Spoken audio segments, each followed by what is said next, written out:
আসসালামু আলাইকুম। আমি মিম ইসলাম। আপনারা দেখছেন বাসাইল নতুন সংবাদ।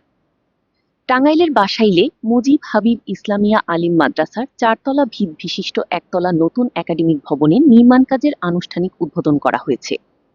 সোমবার ২০ জুলাই বিকেলে মাদ্রাসা প্রাঙ্গণে আয়োজিত অনুষ্ঠানে প্রধান অতিথি হিসেবে উপস্থিত থেকে ভবনের ভিত্তিপ্রস্তর স্থাপন ও নির্মাণ কাজের শুভ উদ্বোধন করেন মুক্তিযুদ্ধ বিষয়ক মন্ত্রী ও স্থানীয় সংসদ সদস্য অ্যাডভোকেট আহমেদ আজম খান।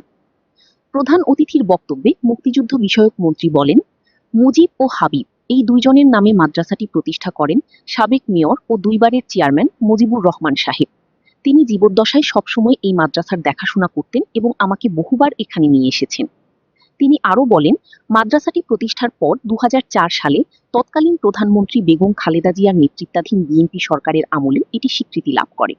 কারণ বিএনপি সবসময় ধর্মীয় ও ইসলামী মূল্যবোধে বিশ্বাস করে। পরবর্তীতে ২০০৫ সালে এই মাদ্রাসা জেডিসি, দাখি ও আলিমসহ বিভিন্ন পাবলিক পরীক্ষার কেন্দ্র হিসেবে ব্যবহৃত হতে শুরু করে। তিনি বলেন, বাসাইল পৌরসভার প্রাণকেন্দ্রে অবস্থিত এই মাদ্রাসাটি গত ১৮ বছর ফ্যাসিবাদী শাসনামলে চরমভাবে বঞ্চিত হয়েছে। ওই সময় বিএনপি সরকার থাকলে মাদ্রাসাটির আরও ব্যাপক উন্নয়ন হতো। এই প্রতিষ্ঠানের প্রতি আমার দায়িত্ব ও কর্তব্য রয়েছে। আমি কথা দিচ্ছি, মাদ্রাসার উন্নয়নে আমার সব ধরনের দায়িত্ব পালন করব।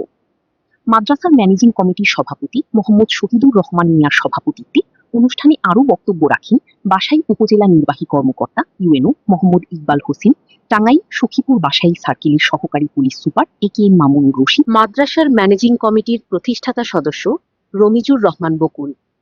এ সময় উপস্থিত ছিলেন বাসাইল উপজেলা সহকারী কমিশনার ভূমি নাহিয়ান মনসিফ, বাসাইল থানার অফিসার ইনচার্জ ওসি আলমগীর কবির, জেলা বিএনপির সাবেক যুগ্ম সাধারণ সম্পাদক আবুল কাশেম মিয়া, উপজেলা বিএনপির ভারপ্রাপ্ত সভাপতি মামুন আল জাহাঙ্গীর, সাধারণ সম্পাদক নূর নবী আবু হায়াত খান নবু, সাবেক সভাপতি এনামুল করিম অটল, পৌর বিএনপির সভাপতি আক্তারুজ্জামান তুহিন, সাধারণ সম্পাদক আবুল কালাম আজাদ পিন্টু সহ স্থানীয় গণ্যমান্য ব্যক্তিবর্গ, গণমাধ্যম কর্মী, মাদ্রাসার শিক্ষক শিক্ষার্থী এবং বিএনপি ও এর অঙ্গ সহযোগী সংগঠনের নেতাকর্মীরা।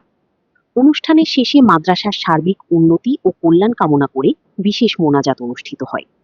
বাসাইল নতুন সংবাদ। ধন্যবাদ।